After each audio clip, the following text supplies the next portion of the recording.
Hey, good morning everyone. Welcome to the first report with Clayton Mitchell. It's me and Fletcher Tabato, 4.0. How's it going? Yeah, number 4. Hey, probably one of the big issues, and it's an exciting time, is sports. Absolutely. And it's great to see the Commonwealth Games get Live and free to air, ladies and gentlemen. Last night they all kicked off, which was great to see. New Zealand has got the largest ever contingent of athletes competing over in Australia. But the irony here is the fact that everybody, we've had this discussion, particularly the commentariat coming out of Mike Hosking's office, that we cannot see live and free sports anymore. It's a thing of the past. Get over it. It's not going to happen. And here we are. Here we are, mate. Witnessing it live and free without actually any government intervention.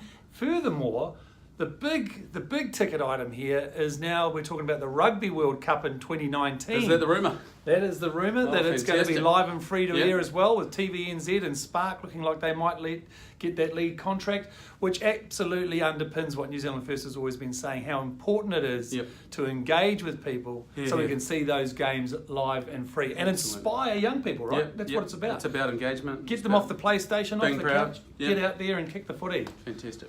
Now, Fletch, what's been going on in your world? I know you're just absolutely flat out. You're spending a lot of your times in the region as the Undersecretary to the Regional Economic Development Minister. Where are you off to and where have you been this week so far? So actually, I haven't been in the house much this week, I have to say. I've had the privilege yesterday of going to Gisborne, meeting with the Wood Manufacturers and Processors Association. Oh, they'd be pretty happy with how things are going, wouldn't they? Mate, I went up to speak to the group and I started my speech by saying, well, these guys have said it all for me, because we're growing 1 billion trees, we're re-engaging with our communities, it's about jobs, and it's a huge part of the environment solution and the carbon sink that our trees represent. So multifaceted. It was a great day yesterday, and actually off to Taranaki tonight.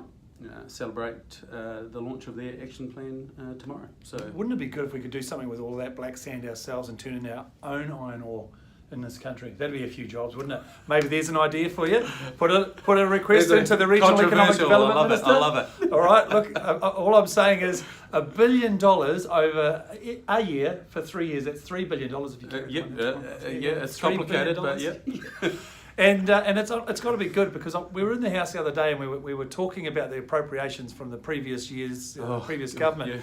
And we had a couple of the National Party backbenchers throwing stones, saying that the Provincial Growth Fund, what a nonsense, it's a lolly scramble. And yet at the same token, they were yelling out, but please, can we please have some money in our regions? We need some support because there's been so much underfunding for so long. So it's got to be a good thing, right? And I have to say, Minister Jones and the other ministers involved have been really inclusive when dealing with if there are national MPs in those regional electorates. They're on board. They're supporting us out there in the real world. So, interesting difference when they're clearly having that debate in the House. No conflict of interest when they're involved, right? It's only a conflict of interest if they're not involved. Anyway, hey, that's our report this week. We've got another week coming up very shortly. And so we'll fill you in on what's coming up. One more sitting week and then recess, which is probably just as busy for everyone. So, absolutely. Yeah. Well, thanks for tuning in. We will be actually doing some interviews with some other MPs. I think we've got Derek Ball lined up. We've actually spoken with the Minister of Police. He's quite keen to come on our show. Even the Deputy Prime Minister is interested to come on our show. It's going to take a few lollies. I think it's the viewership. It just keeps growing. It's huge. So keep sharing our posts. Make sure you put it out there on your social media and go to our YouTube page as well, New Zealand First Report with Fletcher and Clayton. Cheers, Thank you very much. Bye.